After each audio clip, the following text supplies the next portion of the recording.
अगर आपने इस वीडियो का टाइटल देखा है तो आप सोच रहे होगे कि सर क्या 15 दिन के अंदर क्लैट पीजी एग्जाम की तैयारी पॉसिबल भी है, आप कैसी बातें कर रहे हो। तो मैं आपसे बस इतना ही कहूंगा कि अपनी एक्सपेक्टेशन को अगर आप रियलिस्टिक रखोगे, अपनी पढ़ाई को आप शिद्दत से और मजबूती से करोगे और अपने इरादों को आप मजबूत रखोगे तो ये एग्जाम 15 दिन में निकालना 100% पॉसिबल है। कीपिंग द फैक्ट कि आपको ये वीडियो के अंदर जो मैं चीजें बताने वाला हूं आप उसको 100% फॉलो करो।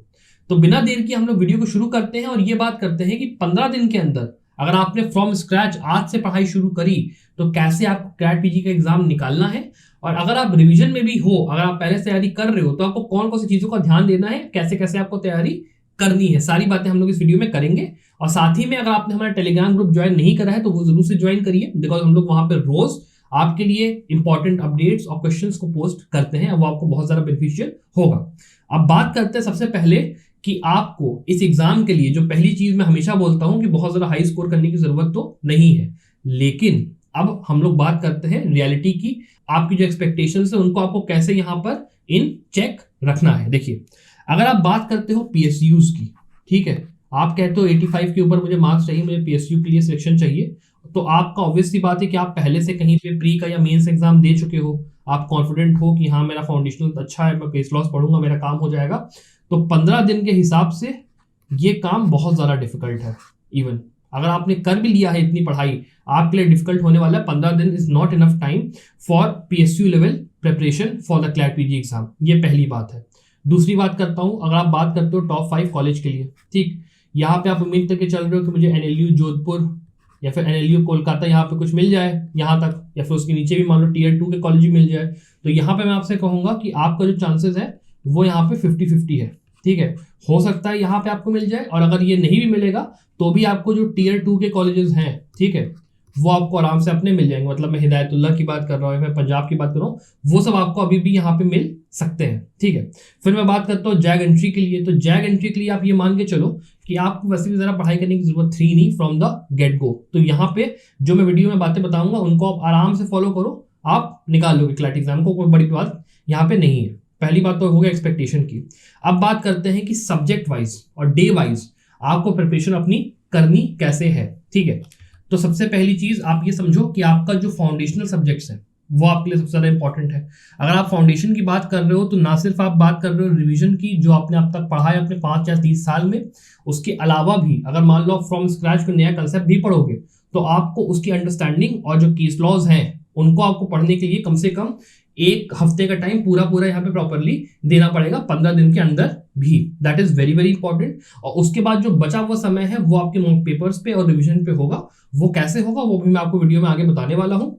तो ये बात ध्यान मान के चलिए कि फाउंडेशनल सब्जेक्ट जो है ना आपके, उनको आपको अभी भी पढ़ना है, अभी भी आपके पास टाइम है, आप कर सकते हो। जस्ट गिवन द फैक्ट कि आपको पढ़ाई थोड़ी ज्यादा जल्दी करनी पड़ेगी और केस लॉस को आपको बल्क में पढ़ना पड़ेगा, तो ही आपका काम यहाँ पे होने वाला है। फिर मैं बात करता हूं कि आपको आप पढ़ना कैसे है। तो देखिए, आप जब बात कर रहे हो यहां पर तो आपको पहले के 7 से 8 दिन आपको पढ़ाई पे देने हैं। आप एक काम करो, पहले जाओ वीडियो के डिस्क्रिप्शन में जो स्टडी प्लान मैंने आपको दिया है ना उसको आप डाउनलोड करो, और डाउनलोड करने के बाद उसके अंदर जो टॉपिक्स दिए हैं ना उनको उन यूट्यूब चैनल्स के थ्रू जो वीडियोस हमने बेसिकली रिकमेंड करे हैं प्लेलिस्ट वगैरह, उसको पढ़ डालो। वो अगर आपने कर लिया ना, आप, मैं बता रहा हूँ बहुत ज्यादा, समझ लो 80% ऑफ द पेपर आपका तैयार यहाँ पे हो जाएगा। अगर आपसे जो मैंने आपको रिकमेंडेशन दी है डेज के हिसाब से नहीं यहाँ पे हो पा रहा है तो मैं आपको उसका एक शॉर्टकट ही बता देता हूँ। देखो क्या है, एक सब्जेक्ट करके बात करते हैं। पहले आपका है कॉन्स्टिट्यूशन, इसमें मैंने आपको लिखा है कि 2 दिन आपको देने हैं। ये मैंने इसलिए बोला है क्योंकि आपको यहाँ पे समझ के चलो कम से कम पार्ट 3 ऑफ द कॉन्स्टिट्यूशन तो करके ही चलना है। ठीक है, part 3 of the constitution is very very important. तो पार्ट 3 के अलावा अगर मान लो बाकी पढ़ने का मन नहीं कर रहा है तो छोड़ देना, लेकिन पार्ट 3 को अच्छे से कर लेना, और साथ में जो केस लॉज है ना उनको कर लेना। कॉन्स्टिट्यूशन में आपका इतना तो होना जरूरी है 2 दिन के अंदर, मैं आपको कह रहा हूँ। ठीक, इसके बाद आते हैं ज्यूरिस्प्रूडेंस पे। अब देखो ज्यूरिस्प्रूडेंस के साथ खेल क्या है ना कि आपका जब एक दिन मैं आपको कह रहा हूँ देने के लिए, तो यहाँ पे मैं आपसे ये नहीं कह रहा हूँ कि आप पूरा ज्यूरिस्प्रूडेंस पढ़ डालो, बस मैं आपसे ये कह रहा हूँ कि भाई जो क्लैट पीजी का पेपर होता है वो अपने आप में बहुत ही डिफिकल्ट पेपर है। उसके अंदर जो क्वेश्चंस आते हैं वो कॉन्सेप्चुअल बेस पे आते हैं, साथ ही कुछ क्वेश्चंस आते हैं जो कि आपको पैराग्राफ पढ़ के आंसर करने हैं। मैं भी बेसिकली एक वीडियो भी बनाने वाला हूँ कि ऐसे आपको ज्यूरिस्प्रूडेंस के पेपर्स को आंसर करने में वीडियो डालूंगा, उस पर भी बात मैं करूंगा। लेकिन पॉइंट इतना है कि ज्यूरिस्प्रूडेंस को एक दिन के अंदर प्रिपेयर करना असंभव है। असंभव, नहीं कर सकते। बस मैं इतना कह रहा हूं कि वीडियोस देखो, थोड़ा सा कंसेप्चुअल अंडरस्टैंडिंग बैठा लो, क्या बोला किसने, कौन सा स्कूल क्या बोलता है, काम कैसे करता है, जूरिस्प्रूडेंस फिलॉसफी है क्या, लॉ बना कैसे, केवल इतना ही समझ लो यार। आप पेपर में जब जाओगे ना, पैराग्राफ पढ़ोगे, ऑब्वियस सी बात है आपको 2 से 3 नंबर मिल जाएंगे वहां पर, तुक्का मार के आराम से। तो जूरिस्प्रूडेंस की पढ़ाई एक दिन दे ही देना इंपॉर्टेंट है। आपके 2 से लेकर 3 पैराग्राफ आते ही आते हैं, हर साल आते हैं, देना जरूर एक दिन का टाइम, दैट इज माय आपको रिकमेंडेशन मैं आपको यहाँ पे दूंगा। फिर अगले सब्जेक्ट पे आते हैं, आपका आ गया कॉन्ट्रैक्ट, सीपीए और टॉट्स। अब देखो सीपीए टॉट्स के लिए तो मैं कहूंगा अब यहाँ पे अगर आपको नहीं हो पा रहा है टाइम तो मत करो, बिकॉज अब इस पॉइंट पे अगर आप पढ़ाई करने बैठोगे इसकी ज्यादा हो जाएगा। आप केवल कॉन्ट्रैक्ट में जाओ, ठीक है, और कॉन्ट्रैक्ट के अंदर आपको ना 2020 से लेके 22 तक के जो इंपॉर्टेंट केसेस आए हैं उसके अंदर जो टॉपिक्स कवर्ड है आपको केवल वही पढ़ना है, ठीक है। और वो टॉपिक्स हम लोग ने अपने स्टडी प्लान में मेंशन करे हैं, केवल उतने टॉपिक्स कर लो, उसके वीडियोस देख लो, एक दिन के अंदर आपका काम हो जाएगा, ठीक है। कॉन्ट्रैक्ट छोटा सब्जेक्ट है, हो भी सकता है, अच्छे से हो सकता है, इसके हर बार 2 पैराग्राफ आते हैं, तो इस सब्जेक्ट के ऊपर एक दिन पढ़ाई करो, अच्छे से पढ़ाई करो, बढ़िया से दिमाग लगा के कंसेप्ट को समझो, केस लॉज को पढ़ो, आराम से हो जाएगा। कॉन्ट्रैक्ट इज वन ऑफ दो सब्जेक्ट जहां पे आप स्कोर कर सकते हो, ठीक है। इसके बाद बात करते हैं अगले सब्जेक्ट की, फैमिली लॉ, ठीक।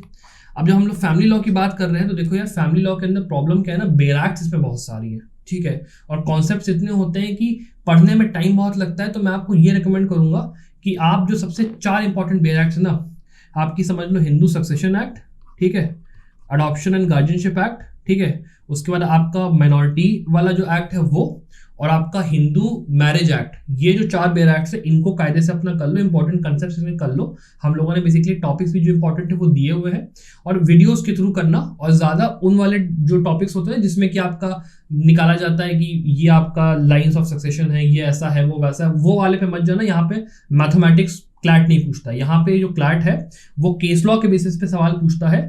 तो अगर आपने हमारे कोर्स में एनरोल करा है, कोर्स के अंदर हम लोगों ने वीडियो लेक्चर्स पूरे पूरे दिए हुए हैं फैमिली लॉ के लिए। तो फैमिली लॉ के अंदर जो वीडियो लेक्चर्स भी हमने दिए या फिर हमने जो केस लॉ समरीज दिए हैं, आप अगर उतना भी कर ले तो ज्यादा केस है भी नहीं आपके, मैक्स टू मैक्स 20 केस है, आप कर लो, फैमिली लॉ आपका आराम से हो जाएगा। अगर आपको कहीं से मिल जाता है कहीं और से, आप फैमिली लॉ के इंपॉर्टेंट केसेस 20 से लेकर 22 तक के अपना कर लो आराम से, एक दिन में फैमिली लॉ पढ़ के खत्म कर सकते हो। केवल केस लॉज पढ़ लो, और जो इंपॉर्टेंट यहाँ पे मैंने 4 बेयर एक्ट बताई उनके इंपॉर्टेंट कॉन्सेप्ट्स कर लो यार, उससे ज्यादा करने की जरूरत आपको अब इस पॉइंट पे नहीं है, टाइम कम बचा है। इसके आगे बात करते हैं क्रिमिनल लॉ में। मैं आपको criminal law as a whole umbrella term use करूंगा, आईपीसी और सीआरपीसी, ठीक है, और इसमें साथ में आप एक जोड़ लो एविडेंस, ठीक है। अब देखो एविडेंस के लिए तो टाइम है नहीं, तो मैं इसमें ये कहूंगा नहीं कि आप पढ़ पा रहे हो तो 1 इसके अंदर 0.5 एक अपना हो पाए डेज दे देना, आधा दिन दे देना। और आईपीसी सीआरपीसी में तो सीधी सी बात है, आपके जो इंपॉर्टेंट टॉपिक्स है वो हमने पहले ही दे दिए, आपको वो करने पड़ेंगे, ठीक है। आईपीसी सीआरपीसी क्वेश्चन ऐसे चांस कम होती है आने की, तो चाहो तो थोड़ा कम भी पढ़ सकते हो, ऊपर ऊपर से पढ़ लो, केवल बेयर एक्ट देख लो, उतना मैं आपको कह दूंगा कि आपको रिलैक्स में आपको कर रहा हूँ, लेकिन कम से कम बेयर एक्ट देख के जाना, कम से कम केस लॉज को थोड़ा सा देख के जाना इंपॉर्टेंट है। तो आपका यहाँ पे काम आईपीसी सीआरपीसी के उसके हिसाब से 2 दिन देते हुए प्लीज कर लो, क्रिमिनल लॉ आपका आराम से जो है यहाँ पे हो जाना चाहिए। फिर लास्ट में बात करता हूँ पब्लिक इंटरनेशनल लॉ की। तो देखो पब्लिक इंटरनेशनल लॉ के साथ देखो खेल क्या है ना आपका, यहाँ पर आप अब एक दिन में जो पढ़ाई करोगे वो केवल इंपॉर्टेंट आपके जो टॉपिक्स है उनकी कर सकते हो। जाओ वीडियो लेक्चर्स को फॉलो करो, कॉन्सेप्ट को अंडरस्टैंड करो, और भगवान से मनाओ कि जो क्वेश्चन आएगा इंटरनेशनल लॉ का वो उसी कॉन्सेप्ट से है जो कि आपने पढ़ा है। बिकॉज यहाँ पे देखो केस लॉज जो होते हैं वो कभी वो लोग रीसेंट पूछते हैं, कभी वो लोग पुराना पूछता है, तो फिर हम लोग यहाँ पे प्रिडिक्ट नहीं कर सकते हैं इंटरनेशनल लॉ के अंदर कि क्या वो लोग पूछेंगे। और कभी कभी तो ये भी होता है कि वो लोग अपनी जो यहाँ पे सोर्सेज होते हैं ना पैराग्राफ के, वो लोग किसी मान लो सेमिनल पेपर से ले लिया या फिर मान लो मैल्कम शॉ जैसी लेवल की बुक से ले लिया, तो वहां पर भी जो आपकी नॉर्मल पढ़ाई होती है उससे आपका इंटरनेशनल लॉ का काम वैसे भी नहीं होने वाला था। तो फिर यहाँ पे वो 2-3 नंबर जो आपके होते हैं ना जो कि आप बचा सकते हो इंटरनेशनल लॉ के लिए, आप वहां पे उसके लिए मेहनत कर रहे हो। एक दिन की जो आपकी पढ़ाई है, तो ये टोटल आपका मैं बता रहा हूँ, ये यहाँ पे जो पूरा टाइम पीरियड मैंने बताया वो आपका टोटल हुआ 8 दिन का, ठीक है। ये 8 दिन के अंदर अगर आप ये सब्जेक्ट्स कर पा रहे हो वेल एंड गुड, अगर आपने पहले नहीं करे थे तो मैं कह रहा हूँ उस हिसाब से, अगर आपने मान लो उसमें कोई ऐसा सब्जेक्ट है इनमें से जो कि आपने पहले से करा है, आपको आता है, तो आप जो मिसलेनियस आपके सब्जेक्ट्स हैं उनके अंदर मैं आपसे कहूंगा कि हाँ भाई आप चले जाओ, केस लॉज उनके देख लो 1 दिन 2 दिन लगा के, और उसके लिए तो मैं रिकमेंड यही करूंगा कि आप हमारा कोर्स में आप एनरोल हो पाए तो कर लो, लास्ट मिनट प्रिपरेशन कोर्स में। बिकॉज इसके अंदर आप इस पॉइंट पे आप अगर केस लॉज ढूंढने जाओगे, किसी अपने दोस्त से नोट्स मांगो, तो कई बार कैसा होता है कि दोस्त हमारे नोट्स देना भी नहीं पसंद करते हैं, कई चीजें ऐसी होती है। तो आप आइए, एनरोल करिए। एनरोल करने में आपका 200 इंपॉर्टेंट लेक्चर्स जितने भी आपके हैं 35 मॉक पेपर्स के साथ पूरी प्रिपरेशन आपकी आराम से हो जाएगी। That is my guarantee. साथ में लैंडमार्क केसेस, बाकी सारी चीजें जो इंपॉर्टेंट हो सकती है एग्जाम के लिए, वो सारी की सारी इस कोर्स में अवेलेबल है। और अगर मान लो आपको इस कोर्स का जो कॉस्ट है 1700 ज्यादा लग रहा है, तो हम लोग ने आपके लिए एक सेकंड कोर्स अब लॉन्च करा है, वो है आपका क्लैट पीजी का एसेंशियल्स कोर्स।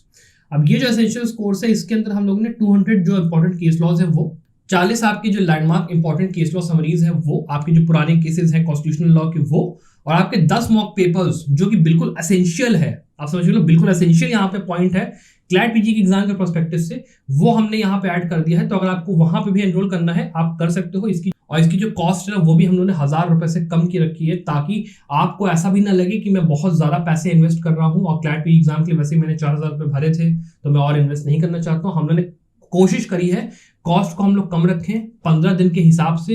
अगर आपको जो मटेरियल है वो मिल जाए, आपकी पढ़ाई भी हो जाए, और साथ में आप अपना फाउंडेशन सब्जेक्ट्स भी अच्छे से कर पाओ, ये हमारी कोशिश है। इस कोर्स के थ्रू आपको मॉक पेपर्स की प्रैक्टिस भी हो जाए। अगर आपको एनरोल करना है आप कर सकते हो, नहीं चाहते हो एनरोल करना तब भी कोई बात नहीं, मैं आपको आगे बताता हूँ कि आपको कैसे इसके लिए पढ़ाई करनी है, केस लॉस के लिए, बाकी चीजों के लिए।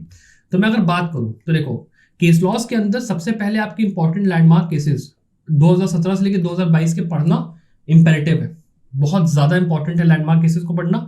इसके लिए मैं आपसे वैसे भी कहता रहता हूँ, एससी ऑब्जर्वर पे जाइए, वहां के ऊपर जाइएगा, वहां पे आपको ऑप्शन आता है, जाइए सिलेक्ट करिए वो केसेस जो कि डिसाइडेड हो चुके हैं, सारे केसेस पढ़ डालिए, that is more than enough. नहीं अगर आपको वो होना है तो आप आ जाइए, हम लोग ने यहाँ पे केस लॉ समरी आपके लिए बना के रखा हुआ है कोर्स के अंदर। फिर बात करते हैं उसके आगे आपके इंपॉर्टेंट टॉपिक्स और लैंडमार्क केसेस जो कि आपके पार्ट 3 के अंदर है कॉन्स्टिट्यूशन के, ठीक है। इसकी भी जो पूरी लिस्ट है वो हम लोग ने अपने कोर्स में प्रोवाइड करा है विद मटेरियल, कोशिश हमने करी है पूरी, ठीक है। वो आप चाहो तो ले सकते हो, नहीं तो फिर आपको वैसे भी पढ़ना है तो आप JN पांडे खोलिए, आप पार्ट थ्योरी कॉन्स्टिट्यूशन में जाइए, वहां पे आपको मोटा मोटी समझ में आ ही जाएगा कि कौन सा केस इंपॉर्टेंट है कौन सा नहीं है। इनको पढ़ना काफी ज्यादा इंपॉर्टेंट है, बिकॉज जो पहला सैंपल पेपर था उसके अंदर केवल पार्ट 3 के अंदर से काफी सारे ऐसे क्वेश्चन थे कॉन्स्टिट्यूशन के जो कि आपके पैराग्राफ जो थे वो केस लॉ के ऊपर थे पार्ट 3 के अंदर से, तो पढ़ना बहुत ज्यादा जरूरी है। फिर कंटेम्प्रेरी केसेस आपके 2020 से लेकर 2022 तक के, ये आपको पढ़ना बहुत ज्यादा जरूरी है, बिकॉज ये जो आपके केसेस हैं, आप चाहे बात करो जितने इंपॉर्टेंट आपके सब्जेक्ट्स हैं, मैं इसमें बात कर रहा हूँ यहाँ पे कॉन्स्टिट्यूशन की, फैमिली लॉ की, कॉन्ट्रैक्ट की, ये 3 सब्जेक्ट्स तो आपको अच्छे से करके जाने हैं, ठीक है। कॉन्स्टिट्यूशन, फैमिली लॉ और कॉन्ट्रैक्ट, इन 3 को छोड़ सकते नहीं हो। अगर क्रिमिनल लॉ में मैं बात करूँ CRPC IPC की, ये सब्जेक्ट्स के अंदर केसेस बहुत ज्यादा हैं, तो इनको अगर आपको छोड़ने का मन हो रहा है छोड़ दो, केवल अपना बैराक पढ़ के जाओ। उसके अलावा आप, मैं कहूंगा इस पॉइंट पे आप कुछ कर नहीं सकते हो, लेकिन कॉन्स्टिट्यूशन, फैमिली और कॉन्ट्रैक्ट, इन 3 के केसेस जो कंटेम्प्रेरी वाले हैं उनको छोड़ के मत जाना, my very sincere advice to you, ठीक है। अब इसके बाद हम लोग बात कर लेते हैं कि जो आपका 8 दिन की जो प्रिपरेशन थी, मैंने आपको बता दिया कैसे आपको करना है, क्या करना है, वो आपकी एक बार होगी, तो उसके आगे आपको क्या करना है। इसके आगे आप सीधे से समझ के चलो कि आपको स्टार्ट करने मॉक पेपर्स लगाना, ठीक है। आप बेसिकली जाइए, हर दिन आप कोशिश करो 2 मॉक पेपर लगाने की, और जो 2 मॉक पेपर है उसमें से एक मॉक पेपर से 2 से 4 के बीच में लगाने की कोशिश करो, क्योंकि वही ये टाइम है जहां पे क्लैट बीच का पेपर होगा, तो अपने दिमाग को आप अपना ट्रेन भी करोगे कि हाँ चलो 2 से 4 के बीच में मैंने पेपर लगाया, मेरी रोज की अब आदत बन गई, हफ्ते भर मैंने यही काम करा है, ठीक। इसके बाद आप बेसिकली 3 घंटा लगाइए, 2 घंटे का पेपर, 1 घंटा रिवीजन के लिए। आपने समझा गलती क्या थी, क्या मैं गलत कर रहा हूँ, क्या मैं सही कर रहा हूँ, सारी चीजें आपको अच्छे से करनी है, that is very important. 2 mock paper रोजाना लगाइए, very very important. Apart from that जितने अदर डिस्ट्रैक्शंस होते हैं ना, जैसे आप बात करते हो कि मैंने आपसे कहा कि यूट्यूब पे आप जाओ और यूट्यूब के ऊपर आप कोशिश करो कि आप पढ़ाई करो, वहां से आप एक अलग अकाउंट बना लो, सेपरेट अकाउंट बनाना, क्योंकि जो नॉर्मल अकाउंट है उसके ऊपर आपको फालतू की वीडियोस के रिकमेंडेशन आते रहेंगे, आपका वहां पे दिमाग चला गया। आप केवल पढ़ाई के लिए एक अकाउंट बनाओ, और उसके ऊपर जो यूट्यूब है वो आपको रिकमेंडेशन के लिए पढ़ाई वाली फिर देगा, और वहां पर उस बेसिकली यूट्यूब का जो आपका वो है अकाउंट, उसका यूज करना पढ़ाई करने के लिए। डिस्ट्रैक्शन जितने हैं उनको हटाओ, cut it of. Facebook, Instagram, TikTok, जो भी आप बेसिकली देखते हो पढ़ते हो, इन 15 दिन के लिए सब बंद कर दो। मिलना जुलना, दोस्तों से बात करना, ये वो सब बंद कर दो, पढ़ाई कर लो, very important for this very exam, because ये 15 दिन जो है ना, ये आपके बहुत ही क्रूशियल आपका टाइम है, जिसमें कि आप अगर पढ़ाई सही से कर लेते हो सकता है एग्जाम निकल जाए, चांसेस हैं अभी भी। मत अपने आप को हताश हो, निराश हो कि यार अब इतना देर हो गया, मैंने बहुत देर से शुरू करा है, कैसे मैं करूंगा। ऐसा कुछ नहीं है, मैंने आपको चीजें बता दी, आपको क्या क्या करना है क्या नहीं करना है, जो सबसे इंपॉर्टेंट हो सकता है वो मैंने रिकमेंडेशन आपको दे दी है। अपार्ट फ्रॉम दैट एक काम जरूर करना, 15वें दिन पे जाना, एग्जामिनेशन जो सेंटर है ना आपका, एक दिन पहले एक बार पता कर लेना कि यार वहां पर ना व्यवस्था किस तरीके की है, वहां पर जाने के लिए रास्ता कौन सा है, कितने बजे वहां पे पहुंचना है, क्या वहां पे जाम तो नहीं मिलेगी, भीड़ तो नहीं मिलेगी, या फिर आपको मान लो टेंशन हो रही है कि कैसे मैं पहुंचूंगा, अपने फादर को मदर के जिसके साथ भी आप जा रहे हो, खुद अपना जा रहे हो, एक बार देख लेना, उससे थोड़ा सा आसानी होती है। फिर जितने भी रेगुलेशन है रूल्स है उसको फॉलो करते हुए एग्जामिनेशन सेंटर के ऊपर आराम से पहुंचना, थोड़ा गहरी सांस लेना और फिर अपना पेपर को देना शुरू करना। ऑब्वियस सी बात है, जो दिमाग होता है ना, एक बहुत ही खतरनाक चीज है। It is like a machine, और उस मशीन को अगर आप बहुत इजीली यूज करोगे, जिसको कहते हैं ना कि जैसे मशीन यूज होती है तो उसमें हम लोग हमेशा रेगुलर उसकी ऑयलिंग करते हैं, ग्रीसिंग करते हैं, वैसे ही यहाँ पे भी एस्पेक्ट आता है कि आपको आपके दिमाग के मूड को काफी स्टेबल रखना है, काफी आराम से पेपर को देना है। तो हो सकता है आपका जो डिफरेंस है ना 5-10 मार्क का सीधे सीधे आ सकता है। और इसके लिए भी मैंने वीडियो पूरी पूरी बनाई है कि ऐसे आपको अपने क्वेश्चन पेपर को अटेम्प्ट करना है, वो वीडियो जरूर से देख लीजिएगा। And I wish you the very very best of luck for the examination. I hope आप अपनी पढ़ाई है उसको अच्छे से करते रहें। और एक बात का ध्यान जरूर रखिएगा, देखिए अभी जो एग्जाम है ना, इसकी जब आप तैयारी कर रहे हो तो ये तैयारी आप केवल अपने लिए कर रहे हो और अपने पेरेंट्स के लिए कर रहे हो, जिन्होंने आपके लिए अपनी पूरी जिंदगी को यहाँ पर कुर्बान करा, आपको पढ़ाया लिखाया। आप केवल उनकी खुशी के लिए और अपनी खुशी के लिए इस एग्जाम को दे रहे हो। बाकी दुनिया क्या सोचती है दैट डजेंट मैटर। आप क्या सोचते हो, आपके माँ बाप क्या सोचते हैं, only one thing that matters in the world is that. ठीक है, तो अपने लिए नहीं तो उनके लिए, उनके लिए इस एग्जाम को आप निकालो। और नीचे कमेंट में जरूर लिखना कि sir I am with you, मैं ये एग्जाम निकालूंगा। मुझे भी मोटिवेशन मिलती है। अब मैं कोशिश ये करने वाला हूँ कि मैं रोज एक वीडियो डालूं यहाँ पर क्लैट पीजी से जुड़ा हुआ, जिसमें कि मैं आपको पढ़ाऊंगा कोई कॉन्सेप्ट और कुछ वैसी चीज जरूर से। I wish you the very best of luck as I said for the exam. And I hope आपको वीडियो पसंद आया हो। और आपको अगर कोर्स में एनरोल करने की जरूरत है, आप एनरोल कर सकते हैं। वहां पे मैं भी पर्सनली आपको यहाँ पे रहूंगा गाइड करने के लिए। अगर आपको जरूरत होगी, मान लो कुछ आपको डाउट आ रहा है इन द सेंस ऑफ कि आपको प्रिपेयर कैसे करना है, या कैसे आपको कि किस टॉपिक पे ज्यादा ध्यान देना है, किस पे कम देना है, वो सब के लिए मैं हेल्प आपके लिए रहूंगा यहाँ पे, आपको जरूरत पड़ेगी तो। एंड आई होप कि आप अगर आपकी प्रिपरेशन जो कर रहे हो, अगर आप सही से करोगे, देन डेफिनेटली आपकी जो मेहनत है वो पे ऑफ करेगी।